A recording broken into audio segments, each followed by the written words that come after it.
Hey everyone, thanks for tuning in again.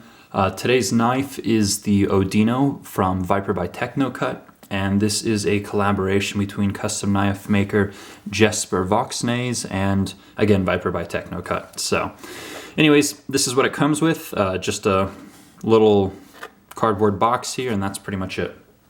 So, normal format, we'll go into the specs, my overall impressions, then I'll kind of get into the longer, a bit more of the nitty-gritty and so forth. So, anyway, specs. The overall length is about 7.25 inches on this knife. The blade length is about 2.9 inches thereabout. Blade material, this is Böhler N690 blade steel, and says it right there. And obviously this one has a stonewash finish. There are a few variations, satin finish and so forth. And then there are a few variations in the handles as well. This one is a carbon fiber, and they all are the titanium frame locks. So anyhow, so again, this is with Jesper Voxnaes, and this is made in Maniago, Italy, where there are actually a few knife companies in a very close vicinity. And it is a kind of a thumb hole opener here. So anyways, those are pretty much the specs. I guess the only other thing is the weight, which is 4.35 ounces.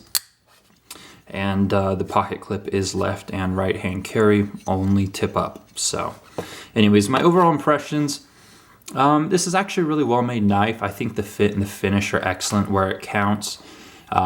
Functions perfectly well. I think it'll serve as a great EDC. It also has some, it can function as a kind of a gentleman's folder as well. It's a nice looking knife, kind of smaller and non-threatening. The thrust bearings are wonderful, make for very smooth opening. And I have no problems opening and disengaging the knife at all. So really great EDC companion. And initially, when these were first released stateside, these were in about $170 range. And then now they're closer to the $200 range. My guess is that the smaller vendors were unhappy with the larger vendors offering a more aggressive price point. And so Viper probably came back and asked them to make it a little bit more fair. So anyways, stateside, for the carbon fiber and titanium, somewhere around the $200 mark. There are also the G10 variations, which are, I think, a little bit closer to the 170. So it's gonna vary by vendor and so forth, but that's kind of what you can expect.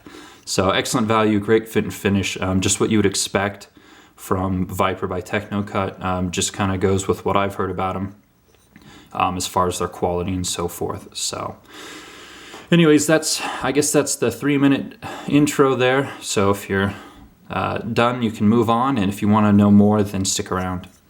So as I mentioned, the blade is made from Böhler's N690. This is a kind of a clip point shape. It's got a really nice belly and the upswept tip. And N690, I haven't had this steel before, but essentially it is kind of referred to as the European variation of VG10. So excellent corrosion resistance. It'll sharpen to a really keen edge. I'm hoping that it has a little bit better edge retention than VG10. I've never really been terribly excited about VG10 or its edge retention. Easy to sharpen. You can get a really, really sharp edge without too much difficulty, and stropping should suffice as far as maintaining a really nice edge as far as daily use goes. But anyways, this is my first experience with the steel, so I can't really say much aside from that. Now, this particular one does have a nice stonewash finish. And then there's also the satin one on the different variations there. So there's also on the blade here, you have the top. The first half here is actually a rounded spine, so it feels really nice. The second half is flat. I'm assuming that might be for kind of two-hand push cuts or something. The flat part's a bit more functional, and the rounded part's a little bit nicer to kind of interact with it. It's just a nice touch. So I thought that was an interesting note. I haven't seen that on any other knife before that I've owned. So pretty cool. Now, opening the knife is accomplished using this thumb hole right here. It's not necessarily my favorite thumb shape. I prefer one that's a little bit closer to the spider hole. It's just easier to use, but With the thrust bearings, it's actually quite simple to engage and disengage and so forth. Again, not my favorite, but it works well because the thrust bearings are so smooth. On a few other knives, it's been less than enjoyable. And then the edges, rounded enough. There's no sharp edges on this one, so you can open it slowly or quickly. And again, the thrust bearings are really smooth. It's really nice. Now, the blade itself, since it's rather short and it's not heavy, you know, it's not going to fall on its own weight. You have to kind of shake it in there. So, you know, in an EDC size knife, that's not really a big deal. With your larger, heavier blades that are a bit thicker stock, you know, when you disengage it, it can fall all the way closed. But anyways, again, the thrust bearings are really smooth on this one. This isn't quite broken in yet, so it might get a bit smoother as well. So my particular variation has a carbon fiber scale. It's kind of a semi-polish. It still offers a little bit of traction. As you can see, there are actually quite a few voids in the form of small pores on this particular carbon fiber. So I know that the more expensive carbon fiber is quote-unquote void-free, such as my Spyderco Rubicon and a few others, and they don't have any of these little pores. Not really a big deal. That's kind of getting nitpicky, but it's worth mentioning if, you know, I guess as an interesting point. So again, a little bit of traction on this side. The lock side has a nice stone wash, so it should kind of hide most wear and tear without any problems. I definitely prefer stone wash on my titanium just because it looks nicer, a bit longer. So lockup, it's about 20% on this one. There's no stick whatsoever. I don't know if they carbonized the lock interface, but I wouldn't be surprised just because it's completely stick free. It hasn't stuck once, even the first time that I opened the box and pulled it out of the box and opened it. So lockup is wonderful, nice and early. The lock bar tension it's not difficult to disengage. I can disengage it fairly easily, so no problems there. And then as you can see, there's a little bit of a cutout. It's a little bit deeper on this side, so you can access the lock bar without any problem whatsoever. So that is good. The hardware, it's all Torx, here, and here. And it is steel Torx, and then the pocket clip is a tempered stainless steel clip as well. Fairly deep carry. It pulls out of the pocket without too much difficulty. You can kind of grab it on here, and it'll pinch it a little bit on your pocket, but it's not a big deal. The backspacer, this one is obviously titanium and it's been anodized. It's kind of a nice, almost denim blue color. When I had it in my jeans, it essentially kind of blended in and made this portion a little less noticeable for the portion that stuck up, which was about that much. So interesting side note. But yeah, pocket clip, it works really well. You have enough space to clear the edge of your pocket and get it in and out without too much trouble. And then you can go to the, it can go left or right hand carry. And it does leave some kind of larger holes here, but you know, the lefties need some loving too, so can't complain too much about that. But anyways, so I guess that's pretty much it for all the hardware and so forth. Now, as an interesting note, this is grade 5 6AL4V. On the full titanium model, this would be grade 2 6AL4V, and then the backspacer is also grade 2 6AL4V. So I believe the grade is kind of akin to the quality and potentially the hardness as well. So the lock side has kind of the premium, and then the show side on the full tie is the same quality as the backspacer, which you know, should be just fine. It would be a stone wash as well, so it should hide wear for the most part. I was initially interested more in the full tie model, but they were out everywhere, and so I just opted for the carbon fiber.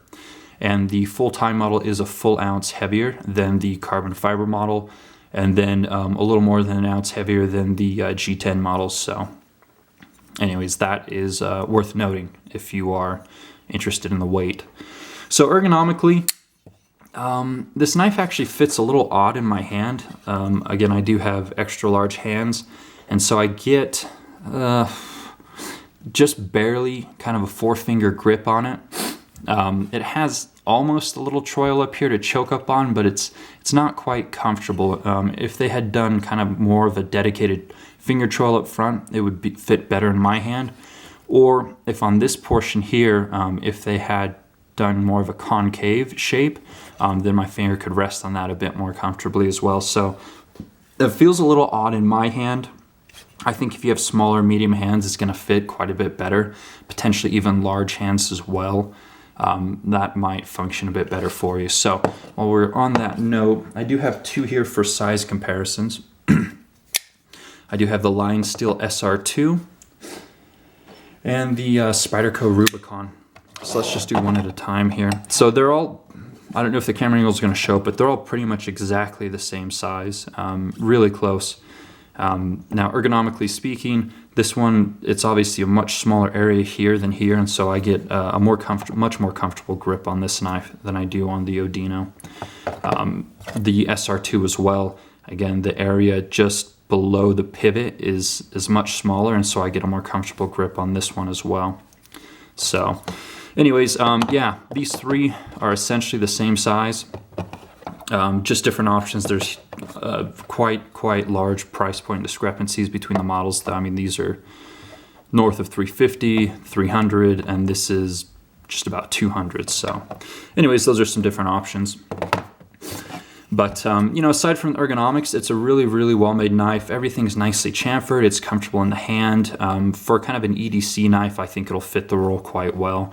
Hard use, potentially occasionally, but the size isn't really built for, you know, hard use, essentially. So unless, you know, you have small hands and it just fits really well in there. But anyways, overall, I think, yeah, it's a well-made knife, great daily companion. Fit and finish is in line with what I was expecting from Viper. Even at the $200 price range for the carbon fiber and the tie, I think it's a really good knife. So, you know, a couple things could have been done differently, but, you know, I like a lot of what was done, and I think it's going to be a really popular model this year.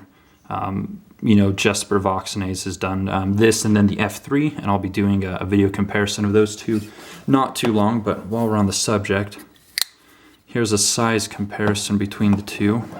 They're actually not that far off, to be honest. It's, yeah, so not too far off. But anyways, that video will be coming soon. So yeah, again, overall, really well-made knife. I like it a lot. I don't know if I'll be keeping it long-term just because of my hand size and kind of the way that it fits on here, but I'm really enjoying it right now, and has a lot of good things going for it. So anyways, thanks for watching the video. If you have any comments or questions, let me know, and as always, I appreciate your support and viewership, so take care.